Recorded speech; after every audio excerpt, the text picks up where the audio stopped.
What's going on, guys? Junior's Fishing Company with a massive castable musky fly today. So I put out a community post.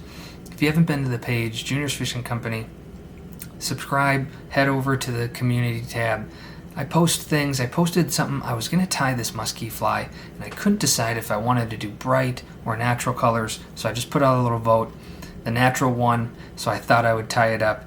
I've got a ton of different things here, lots of different bucktail. I've got some whiting schlappen in gray and light tan, and then I've got some flat wing saddle and light olive.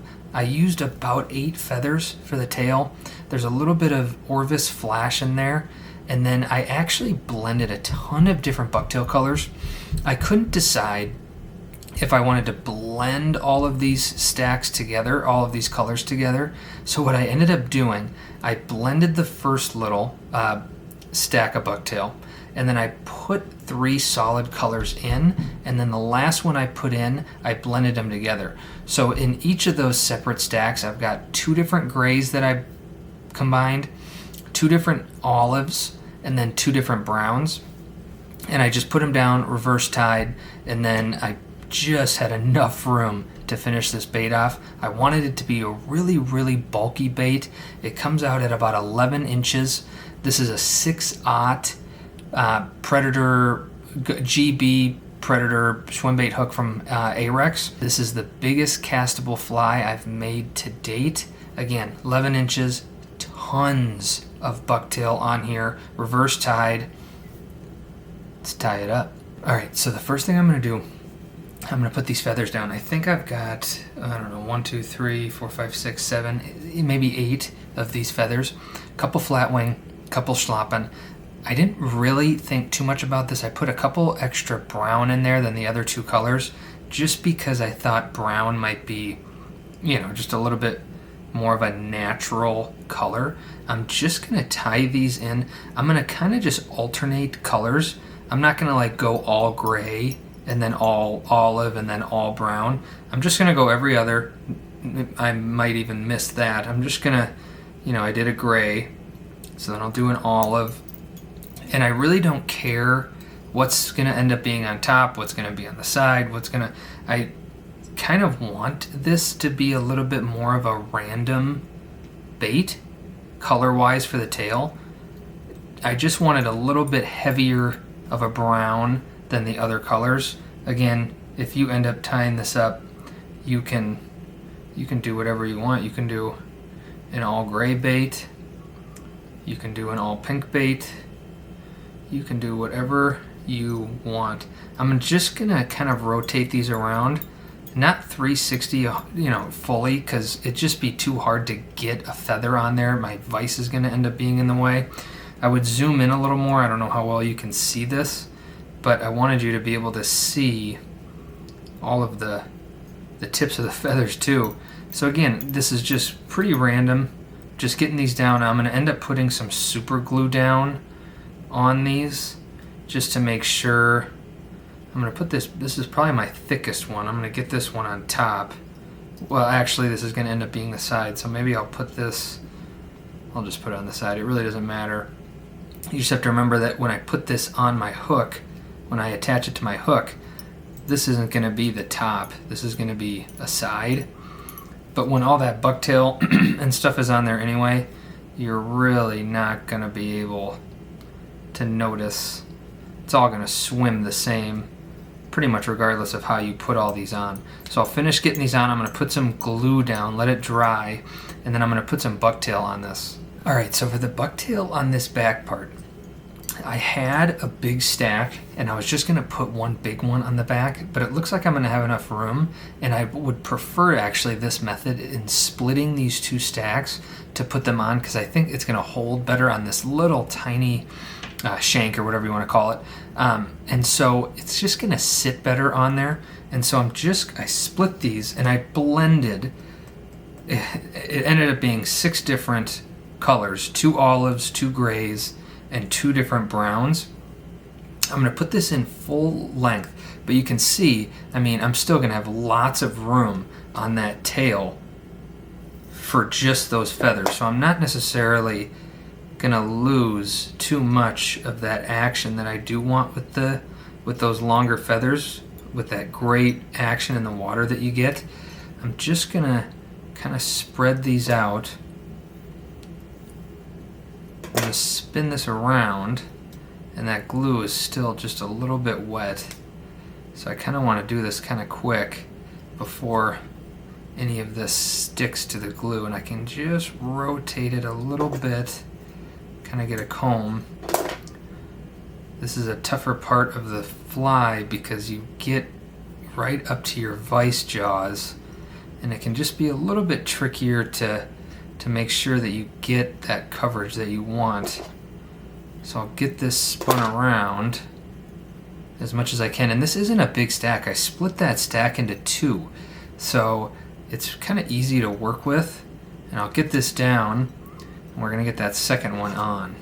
So for the second one, it's a little bit thinner than that first stack that I put down, but I really didn't care much when I split these to make them like super 100% even, just because I really don't see a huge advantage to making those super even. So I really didn't waste my time trying to get that perfect. I'm just gonna do a couple wraps. I barely have my thread on this hair, so I'm just gonna have to be careful. I have to kind of be careful about how much room I'm leaving here. So I'm gonna get these spun around, and this hair just wants to tangle up every which way. So you want your comb and a bodkin nearby. I'm gonna get this spun around. I wanna make sure that this is evenly distributed, because it's just gonna mean for a more even body on your finished bait. So I want that to be as even as I can get it, really. But if it's not perfect, that's fine. The muskie and pike and big bass aren't gonna care much. So I'll get that spun around, get that lashed down nice and tight. I'm gonna put a little bit of super glue on here. I'm holding this with my thumb because I'm putting so much pressure on it, I would end up bending this this shank if I didn't do that. And I have a little bit of butt on the end of this that I'm just gonna try and trim off. I'm gonna put some super glue down, and then we're gonna get this tied down onto my hook. All right, so I'm ready to get this shank onto this hook. Super quick, I just wanted to run through this. Maybe I'll do just a quick 2-3 minute FYI video on some of these musky hooks that I've been messing around with, just because I don't want to go through this every time. But I've got 2 10mm slotted tungsten beads, which is going to make for a nice heavy bait. And then on this one, I actually put a big plastic rattle. These plastic rattles have a little metal, kind of the cap on the end is metal, and so it makes for a really, really loud rattle, which is really, really cool. And they're super durable too.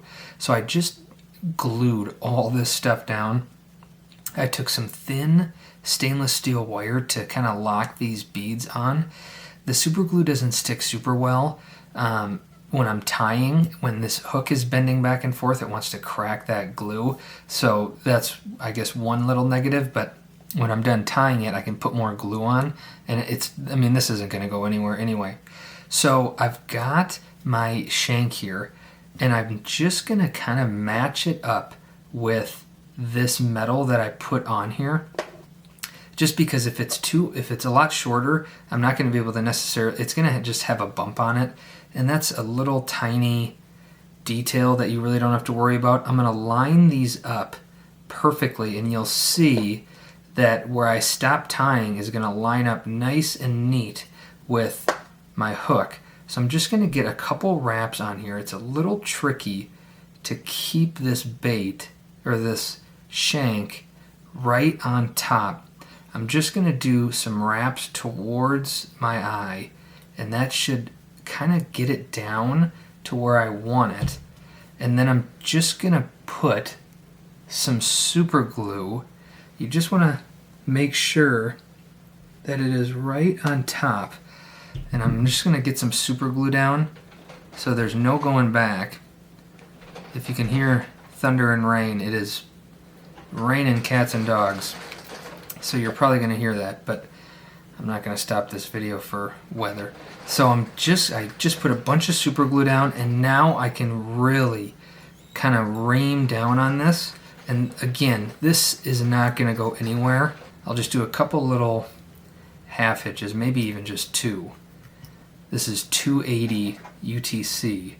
I don't want to use my good scissors because there's glue on there, so I'll trim that off. I'm just going to get a little more glue on here. So what I'm going to do now, I'm going to let this glue dry, and I'm going to start reverse tying this bucktail. So for my first reverse, I'm going to do gray. Again, I mentioned this maybe at the beginning. I really didn't have a rhyme or reason. I had colors picked out. I didn't know if I was going to blend all of them, what pattern to go in. I've got 0.2 monofilament veevus on here. Super, super strong for that reason, because I'm really going to have to ream down on this to get it nice and tight. Got just a couple little hairs there. I'm going to put this all the way to right where that monofilament on my shank ends, and I'm maybe a little too far back there.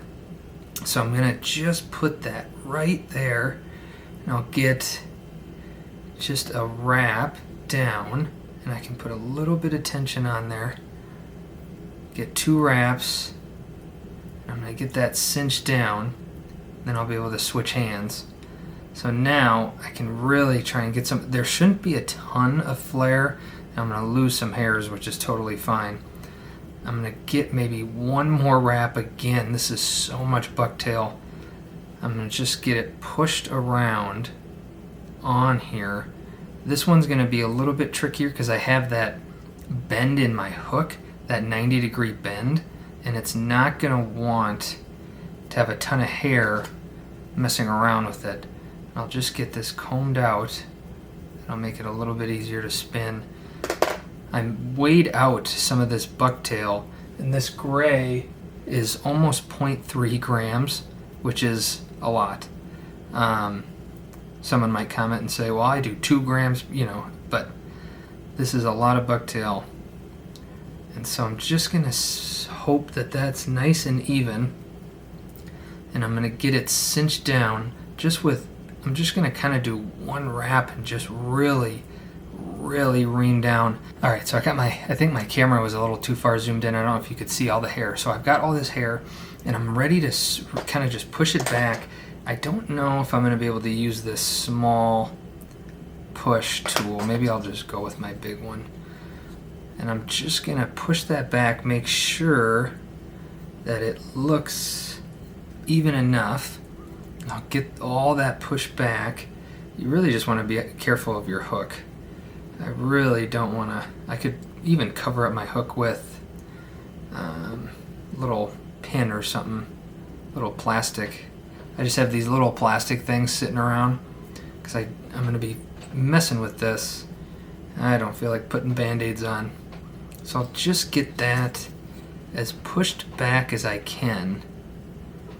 And I'm going to have just enough room to maybe build up a little bit of a cone. Again, I have this bend in this hook right here, and so it makes it probably the trickier reverse tie on this bait, because I'm not able to push this hair back to kind of get it how I want, but in the end you're not really going to be able to tell that that's there anyway. That's just for the picky people out there that want their baits to be perfect. I'm just going to come right there. I have that little hair I pulled out, and I'm going to build up just a little bit of a cone. The one tricky thing about this 0.2 is I don't have a ton of room on top of this bump that I made, and so this 0.2 is going to build up a lot. I really just want I want this to be pushed down quite a bit. And so not even at a 45, that might be a 45, probably about right there. I want it to be pushed down more than that, because this is my first one, and as I go, it's going to build and build and build until the end. So I'm going to build up a cone here, and we'll get our next stack on. All right, so I've got it about as pushed down as I could get it. I ended up using a ton of monofilament, which makes it look a little ugly, but I wanted this to be pushed down quite a bit. So this next one I've got two, I'm going to do olive, and I can show you. I used two different olive tails. I can't remember, this one is just a hairline, I think light olive, and I can't remember, this is a Musky Fool something. I'll have to look, I'll put the link after you subscribe. I can take a look at the description and it will be there. There's so many, they sell so many different grains that kind of makes your head spin. But that's pea soup, or no, I don't think it's radioactive Grinch. It's something like that. Might even be, I can't remember. But I'm going to get this down. Again, I'm using these full length, and so you kind of want to build the taper, but in this bait, I'm going more for bulk. The last musky video I uploaded on this castable fly, it just was a little bit thin. And so with this bait, I'm not going for some beautiful, elegant taper. I'm going for a bulky bait. That's my number one thing that I want. So I'm not worried about, it might not look beautiful in a picture. It might, I don't know, we'll see.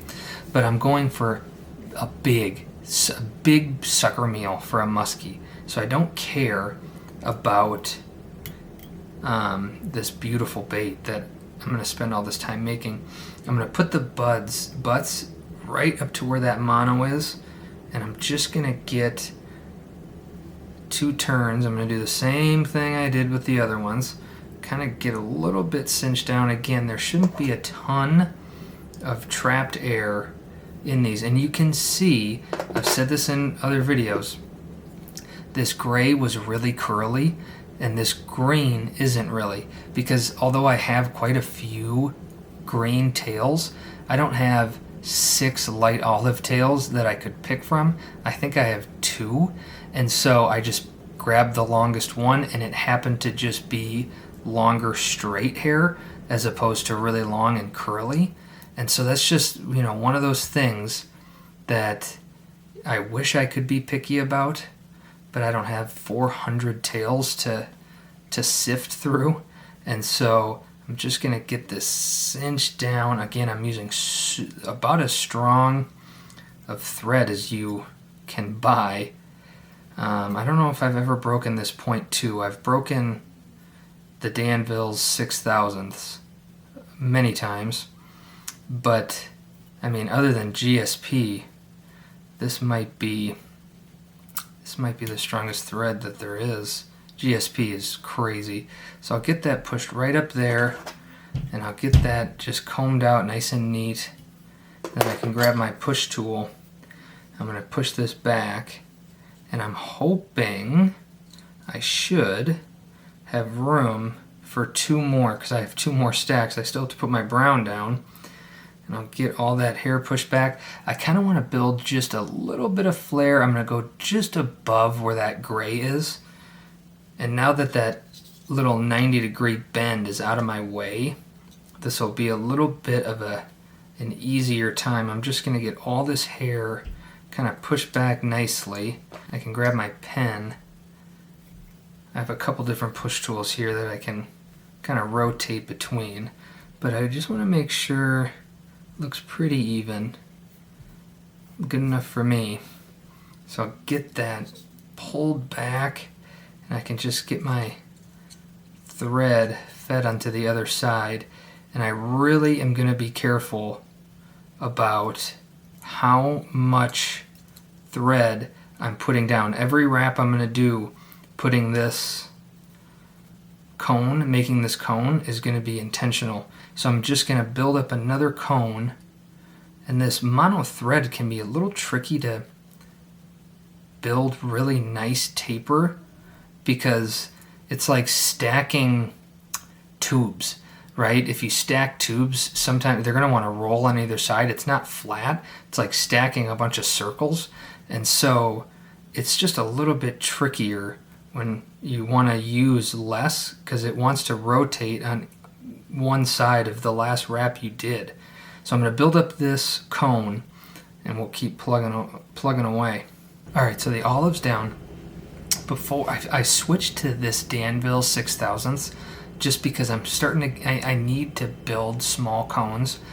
I need to use as little room as I can. But before I add this next one, I'm going to put some flash in.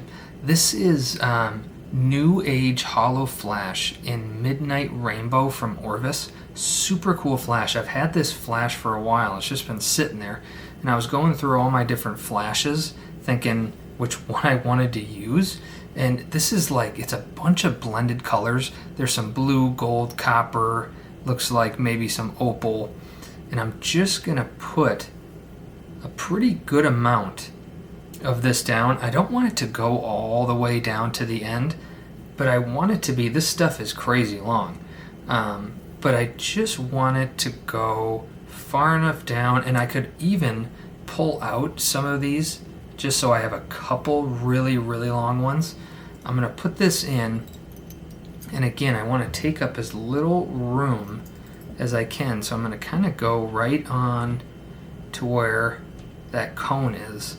And I'm just gonna get that cinched down. I'm gonna use as little wraps as I can because I don't wanna build up too much here. So maybe 3 wraps just so I can cut this. I'm gonna end up trimming off all on this side. I don't want to just pull it back because this stuff is so long, it's gonna end up passing.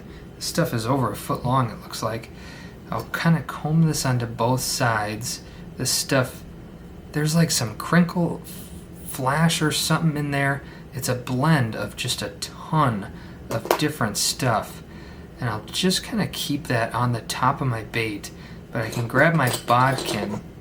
My bench is starting to get a little bit messy, which is a sign of a lot of fun. So I'll just kind of get that pushed down again. I only wrapped 3 times on this, and I'm just going to put down some super glue, and that is going to lock all of that in. That is not going to go anywhere, because now I think I'm just going to keep this on top. I'm just going to do a little bit of flash.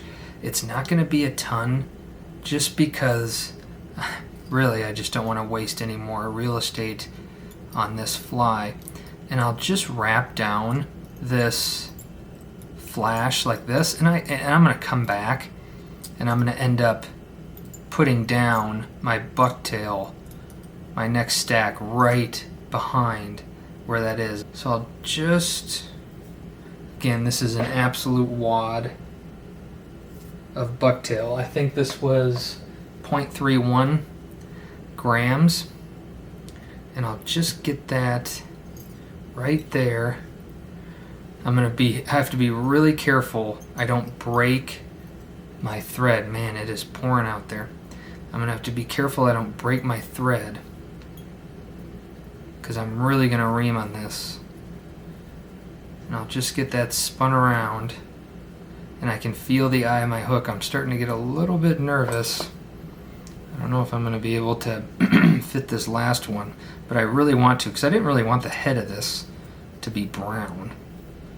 Maybe that'd look good, but I'm just going to get all of that really reamed into there. This has a little bit more flare in it.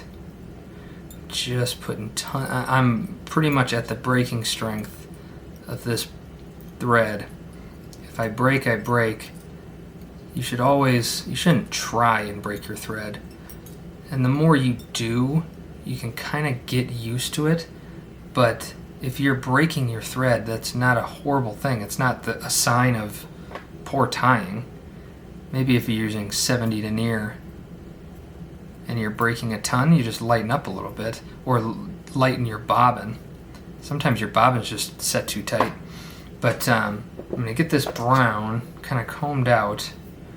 And again, it's a lot. So that should be enough wraps on there. This bait really isn't going to go anywhere with how much super glue is on here. And I'll just get this pushed back. I can barely even fit all of this into my pen, but I have an even bigger one here that I can really use. That if it doesn't fit in this one, I think that's too much hair. So I'll just kind of get all of this pushed back. This first one is just to get your thread onto the other side.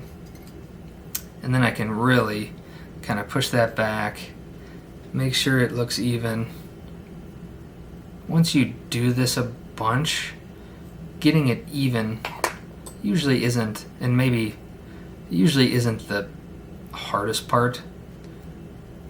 For me, tying these, the hardest part is the angle of the hair and just building a really, really neat cone.